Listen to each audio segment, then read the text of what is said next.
Good afternoon and welcome to the Great Outdoors. This afternoon we're bringing you the show from Brathay Hall near Ambleside, where the Institute for Outdoor Learning are holding a conference today. Now it's pretty chilly out there. If you're tucked up inside, we will bring the Great Outdoors to you this afternoon. And don't worry, if you're anything like me and outdoor exploration, it means taking the recycling out on a weekday, then stick around because this might just change your view. I'm going to be learning all sorts. We're at Brathay Hall near Ambleside this afternoon to get an insight into the world of outdoor education. It's a beautiful spot. What a glorious drive we had this morning through Rydal, Grasmere, and now we're in Brathay Hall, which is a wonderful Georgian house on the shores of Windermere with just stunning views. The fell tops are white with snow. There's a couple of inches of snow lying on the ground outside. Well, the conference for outdoor education, it started this morning and it's running all day. It's a mix of talks and practical experiences doing everything to do with the great outdoors. I'd like to say we're joined by Andy Robinson from the Institute of Outdoor Learning, which is running the conference today at the Brathay Hall, but also we're joined by the Chief Executive of the Brathay Trust, Godfrey Owen. How are you both? Very well, thank you. Thank you, gentlemen. Well, Andy, can I come to you first? What's today all about? So today is an annual gathering of those who work in the outdoors to help people learn either about themselves or about the outdoors itself. They work with school children, they work with young adults in their first employment and people further in life who are just looking to get more out of the outdoors. Now, there's about 200 people here today. Yeah. They're all wanting to take part in the various workshops you've got going on. So who are these people and where do they come from? They come from a whole variety of backgrounds. A fair few work in what we mostly know as outdoor centres. And they wear fleece jackets and they spend a lot of time in the outdoors. Some are self-employed and they're specialists in certain areas, and maybe out on the water or in the hills or out in the woodland. And some actually have travelled much further afield and they've brought students with them from universities as far afield as Manchester, who are actually introducing them for the first time to different forms of outdoor learning. Institute for Outdoor Learning is holding a conference today, all sorts happening about sort of the great outdoors. We've seen some sort of wooden huts being made. There's a bit about open water swimming, lectures taking place, as well as practical exhibitions going on. People can join in, some hands-on stuff. Well, something a little bit different, a little bit out there. I'm joined by Andy Jester. Andy, how are you? Hello, I'm very well, thank you. A little bit cold, but we're bearing up. You're bearing up well. Well, fortunately, what you're doing involves a lot of movement. Tell us what you're here doing today. Today we're doing circus, and we're looking at circus as a vehicle for learning. So it's a fun skills session to learn lots of different juggling tricks using a variety of different juggling props. I don't even know the guy's name over there, but he was demonstrating how to use these, and I thought, well, may as well have a go, yeah. It's Mr. Jester. Oh, yeah, Mr. Jester. And have you come to this conference before? It's an annual conference. Is this your first time? It's my first time for the Northern Region one, but I went to the national one a few months ago, which was really great, so I thought I'd come over here. And we're going to speak to a lady who's in the throng of it all. In fact, we had to take her in because she was so far out, so the technicals were getting cold, so it wasn't really working. So Elspeth, I hope you're nice and cosy now. This is Elspeth Mason, who is going to talk to us about what you're up to today. Elspeth, how are you? Okay, I'm good. Yeah, we're out there in the woods. We're doing a bit of stuff with basic kit, lighting a fire, all the basic stuff, all the things I did playing out in Cumbria growing up as a kid, and kids aren't allowed to do because it's dirty and smelly and Mum has to do the washing and all that sort of thing. And we're out there going, actually, do you know, this is really good fun. So we're out there, we've got a session where we've got lots of outdoor instructors, of which we have hundreds in Cumbria, and teachers that are into the outdoors, and we're going to be getting them to do some den building, really grown-up stuff. But as part of that, it's the chance to, yes, on one level they're building a den, and we're going to be making some hot chocolate on a Kelly kettle, which I can explain if anybody wants to know. But they'll be out there building a den, and then the bit they don't know, the sneaky bit, is actually we'll be getting them to just sit down for a minute and think about the fantastic place that they're in and where that takes them. This gentleman who joins us now, Martin Summerfield's the real hero. You've been here all day in this weather. Martin, how are you? Very good. As you say, fairly chilly. I got here about 8 o'clock, and also with willow weaving I can't really wear gloves. So I've been, braving the elements, but otherwise very happy. I was going to say, what you're doing so intricate, there's no way you can have gloves. Well, you're looking smashing for a man who's been out in the snow for that long. I have to say, so willow weaving, what would you call this? Well, it's living willow. So willow sometimes can be used for basketry and making different structures for indoors, your traditional baskets. But this is living willow, so it's cut in the winter. It's planted in the winter, and the idea is that there's a living structure that come spring will start to bud and grow. Sir, what's your name? I'm Graham. Graham, why have you come along today? It's something new that I want to learn about. I'm a forest school practitioner and bushcraft trainer, and so it will be something I can add to my repertoire, hopefully. Oh, bushcraft trainer, you said. What does that entail, Graham?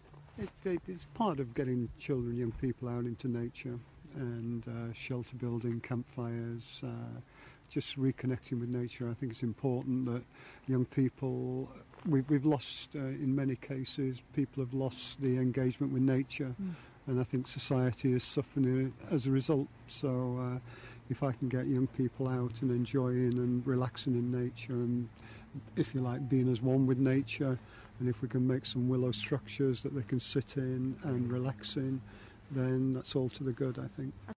We are broadcasting live from Brathay Hall near Ambleside today. We're at an all-day outdoor education conference. So far, gosh, I've seen a willow arb being made. I've been told to correct my posture. And I've done a bit of juggling as well, all sorts today. Well as all the hands-on activities, today's event is all about sharing best practice, learning the best ways of doing things outdoors. Dr. Robbie Nichol was the guest speaker earlier this afternoon. He's a senior lecturer in outdoor and environmental education at the University of Edinburgh. And Dr. Robbie, I'm delighted to say, joins us now. Hello, good afternoon. Hello, Caroline. It's lovely to be here. Thanks for the invitation.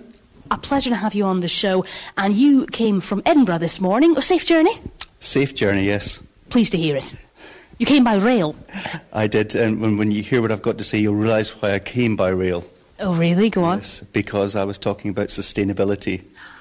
I see. I shouldn't be driving. Of course, yes. If you went speeding off in a Ferrari, they might have to be chasing down after you in the streets. It's not a Ferrari, it's a Porsche, actually. So. Well, Dr. Robbie is fresh from his speech, which he's just made. You were on at 2 o'clock, just out now. Thank you for coming straight and joining us. Well, let's start with the basics. Dr. Robbie, why do you think outdoor education is so important? Well, there's lots of research evidence around now to say that getting outside is good for you. It's good in terms of health and well-being. It's good in terms of sunshine provides lots of opportunities for chemical reactions in our body. So statistically, research tells us it's good for us. And all the people here, the hundreds of people who have come to this conference, know it's good, and they're absolutely wonderful at what they do. So getting people outdoors is really what we're all about. Another thing that you were mentioning, you were invited here to talk about, was how schools in Scotland, they teach outdoor education. It's a big thing there. How do they do it compared with here in England? Yeah, well, one of the things that's happened a lot in both Scotland and England and Wales also is this change in emphasis from outdoor education as being something remote, always at outdoor centres like here, but also we're trying to make it available for children who are in schools with their teachers. So we're not saying that one is better than the other, but what we're trying to do is develop an integrated provision so that children have this lifelong opportunity to, just take outdoor experiences in the school, outside the school, in the local neighbourhood, and then come into places, lovely places like Brathay here, yeah. So we're just trying to sort of not just see it as a one-off experience, but try to see it as part of an integrated provision for young people. Because it is, as I said, a key part of schooling in Scotland, quite a big emphasis on outdoor education. Why is it different here, not so much that in England? Well, for the last... Well, first of all, we can't talk about this without recognising that Scotland has its own parliament. One of the devolved issues is education, and it's no accident that a lot of outdoor learning is taking place in Scotland, because basically the opportunity to influence politicians is much closer to people who live there. So one of the things I rather cheekily suggested to the delegates today was, does England need devolution? And because we're up here in the north of England as well, you know, is there more possibility for things to happen if power is closer to people where people live and work? And the message is, well, yeah, that's what's happening in Scotland. Goodness me. So what are you suggesting, Robbie? Well, nothing short of revolution. I think I'll just have a cup of tea and sit down instead. That sounds like a lot of hard work. Goodness me, so all interesting sorts. Well, I mentioned how outdoor education is a key part of schooling in Scotland. Do you think and do you hope England will follow? English schools will, and this sort of the stuff I've been doing today will become part of the curriculum. Would you like that? Yeah, I mean, to be honest, the way this stuff works is people have passions for what they do, and people who take young people outdoors, regardless of where they live, are doing so because they've got a belief in it's good for them, that's good for children. That's what we're working with here, is people's passions to get other people outdoors because we know it's good for them. And the importance is, the well-being and health of the youngsters, getting them into... Absolutely, health, well-being and sustainability, yeah. Now, Dr. Nichol, you are not the type of chap who just sits on a sofa. Let's have a look. You've done a bit of canoeing, a bit of kayaking, mountaineering and skiing. Blimey. Yeah. Fair bit of outdoor activities yourself. What's your favourite thing to do? Oh, well, I suppose anything that involves being outdoors for prolonged periods, whether I'm sitting in a kayak or whether I've got a rucksack on my back, all those things, as long as I'm out there, sometimes with myself, sometimes with other people, but that's what I enjoy. Great stuff. So a bit on the water and a bit on the land. You like it all? Yeah, yes. Yeah, and walking, even simple things like walking my dogs, you know, just getting outside and doing very simple things. Great. Well, saying earlier, it was last summer and I thoroughly enjoyed it. I need to do it more. I was water rafting from Langham to Canonby on the Esk, the River Esk. What a great time I had. Well, what did you do? It was just rafting on the river. And I was in a wetsuit, which, blimey, was a sight no one wanted ever to see. But I had the time of my life, I really did. And one of the folk I went with had a camera on their helmet. Yeah. So we watched the video back. It was mainly just me screaming, going over sort of the whitewater rafting, sort of treacherous parts. But it was absolutely brilliant. And yeah, I would urge people to try that kind of thing, because that was me out of my comfort zone, certainly. Well, I think there's a lot of evidence to suggest that it's good for people to be doing different things. One is because they're different, and two is because they're outdoors, and three because they're active. So I think you've got all the hallmarks of a good outdoor educator, and perhaps actually employ you here at Brathay if you're not careful.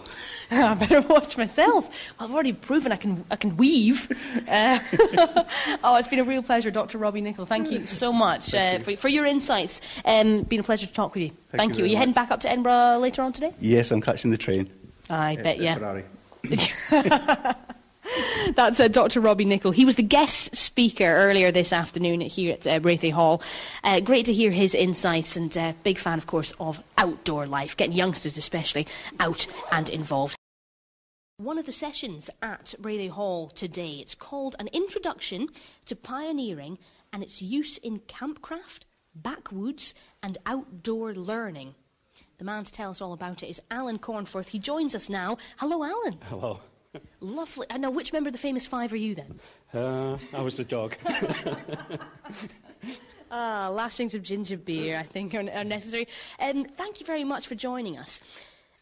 That quite a title, that. Camping, cooking, you're doing campcraft, backwoods and outdoor learning. I think I pronounced that wrong, or I called it back room. No, it's backwoods. As in, the Americans use the term backwoods, but it's a scouting terminology. Backwoods cooking, backwoods camping. Right, what does that mean? Can you explain that to me? It's greenfield camping, which is camping with the least amount of equipment. So whatever suits your needs, you take with you. The least amount of equipment is getting a bit more professional. So you would build bivvies or shelters. When you were younger, you'd go out and build a den or something like that. Well, you do the similar thing. What I do, I call it playing out. It's a difference between bushcraft or survival. I do playing out. Caroline Carr, hello, my love. How are you doing? Fine, thank you. Good. Yes. So this gentleman was telling us you were sort of mapping things in the snow. What sort of educational benefit does that bring? Basically, what we're looking at doing is doing activities that connect children to nature. So, and through using mapping and to connect with what they've seen and explored, just to help sort of give them a better understanding of their environment. It also looked like a lot of fun. There was a bit of skipping in the snow there. Yeah, and that's part of it as well, enjoying what you're doing, enjoying being outside, having fun and learning at the same time. Well, you, Caroline, have been running a few of the sessions today, like you said, doing that sort of trailing, mapping earlier. What are you up to now? I've noticed you've all got some sort of clicky things. Oh, give us a click. Goodness me! I want one. What are they? These contraptions? Well, the clickers, what we're going to do is we're going to explore the environment and we're going to see what exciting things we can find, and they're going to have a little competition to see which is the most exciting thing they can find, and that will be the one that gets the most clicks. But for now, I'm joined by Dave Harvey. Dave, how are you? Good afternoon. Good afternoon, Caroline. Dave, tell us, what are you doing here?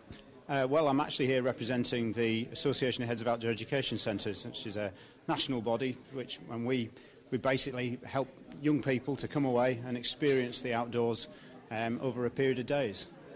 Very important to you to get the younger generation involved in this sort of thing. Very important indeed. I mean, we really passionately believe that coming away and experiencing the outdoors can lead to all sorts of benefits. It can help develop confidence, communication skills, just a real passion for actually being outside and engaging with nature, and that can lead on. It's not just the young people, it's actually going right the way through multi-generations. So you're obviously still a young thing, Dave, but when you were a very young thing, you were always passionate about the outdoors? I've always been passionate. I was a bit of an odd fish in our family because nobody else did it, but I always loved going away into the mountains, and I come from over in North Yorkshire, and I used to come over here on a regular basis and go up the hills, and it's led me now into this as my whole career. Wow, a career doing what you love. I've noticed that, today it's people so passionate they made a career out of it. Rarely can people say how much they love their jobs, but you can. I'm very, very fortunate, and I really know that. I also believe that other people can make that choice, and they can actually engage with this process, and the first stage often is actually just getting there and getting out and getting a hook into that environment and believing that A, it's something worth looking after, and B, it's something that they can do something about as well. I was saying earlier, the session's sort of winding down, but as you can hear, great buzz outside, loads of people buzzing around, people with similar interests. They share the passion, chatting away. It's great to see. It must be heartening to you. I'm pleased that you mentioned earlier, you said it's not just youngsters you're keen to get involved, it's everyone, all generations. Now, what would you say, maybe there's people, I'm not outdoorsy myself, people who think, hang on, I'm not the fittest I've been, how would you encourage them to maybe change their lifestyle a little bit, or just get outdoors? Well, I think you've just said it. Just get outdoors, go for a walk. Decide to go for a walk instead of getting on the bus. There are plenty of places now that will provide cheap gear. It's not an elitist thing. You can spend very little money, but just going outside and just being and just taking time just to sit, look around you and just experience being outside. That's a really good start. And just quickly, what's your favourite outdoor activity, Dave? Open canoeing. Open canoeing, there you go. As I mentioned, they were hoping to do a bit of canoeing, a little bit too cold, but there's been some more watery goings-on inside. Delighted to say I'm joined by Jim Evans and Pete Kelly, who've just this moment finished a session. It was proved very popular, people filing out of the hall. It was on open water swimming, something that is just vastly popular here in Cumbria. Hello, gentlemen, how are you doing? Great. Hi. Nice to meet you. Hi, afternoon. Jim, come to you first. What have you just been talking about? We're just running a workshop on open water swimming. I suppose it came from an idea that I had that open water swimming kind of fell between the stools, really. Often it was associated with a kayak session or a gill scramble, but in terms of actually swimming for swimming's sake, in terms of open water or adventure swimming, it wasn't really being addressed, or it isn't really being addressed. Well, first off, Pete, if I could come to you, for those who don't know, what is open water swimming? Open water swimming, any kind of swimming that's not in a pool, so in a lake, tarn, river, sea, surrounded by great places to go open water swimming in Cumbria, as you know. I think it's the best venue in the whole of the country for open water swimming, so we're spoiled rotten for choices. And I just wanted to kind of outline kind of the range of participation.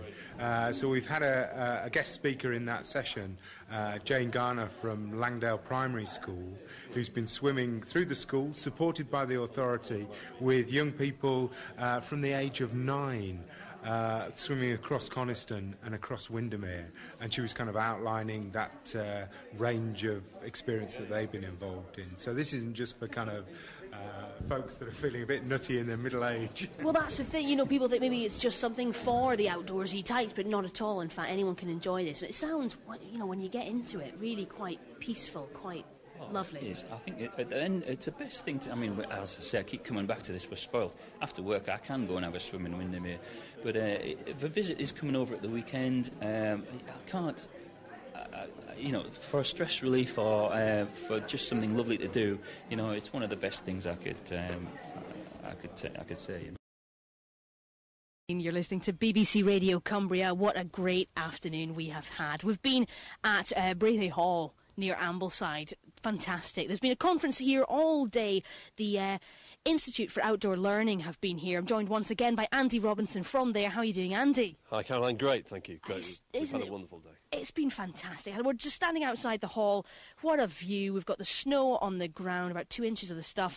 The fell tops look glorious with the snow covering them. It's a little misty now. It's a little romantic, if I may say. It's definitely romantic. It's definitely romantic. It's a lovely evening, isn't it? You know, the snow, the fresh, if rather cold air, and the glorious views. Perfect. And what I was saying, we were a bit worried driving here, how we'd get here, the weather, we'd heard it was going to be slightly hazardous. For you outdoorsy types, this is like Hawaii, isn't it? This is great. No, this is rather this any day than that wet, damp, kind of warm weather. Absolutely. Cold, harsh, clear views, stimulating stuff. That's what we want.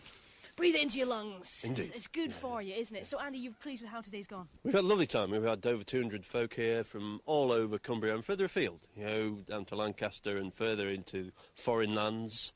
In fact, I guess speaking from Edinburgh. So we've had a great cross-section of people, folk who work in local outdoor education centres, teachers, people from universities, folk who run their own businesses locally, all come together for one thing. They're all interested in outdoor learning and how they make more of it happen.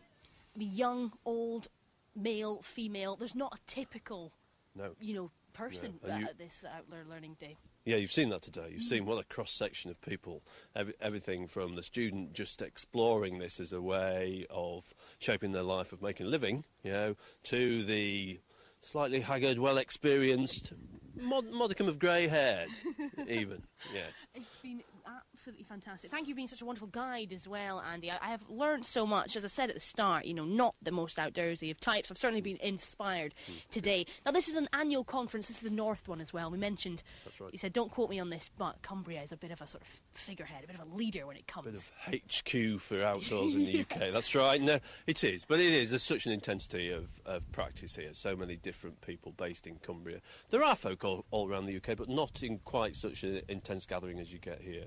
We run a national event earlier in the year, and that has about 250, 300 people maybe there. Here, 200 folk just for the northern region, so you get a feel for how important the outdoors is to Cumbria. Absolutely brilliant. Yeah. Same time again next year? You're certainly welcome. Well, yeah. You're certainly welcome. I'll try and make one of the willow arbs, and I'll just go sit in that for a little while, stay there till next year. It's been absolutely fantastic. Andy, a pleasure, and thanks for sort of opening my eyes to the great outdoors. Thank you. It's been wonderful. Andy Robinson there with his final word. He's from the Institute for Outdoor Learning, who've been here at the beautiful Brathay Hall.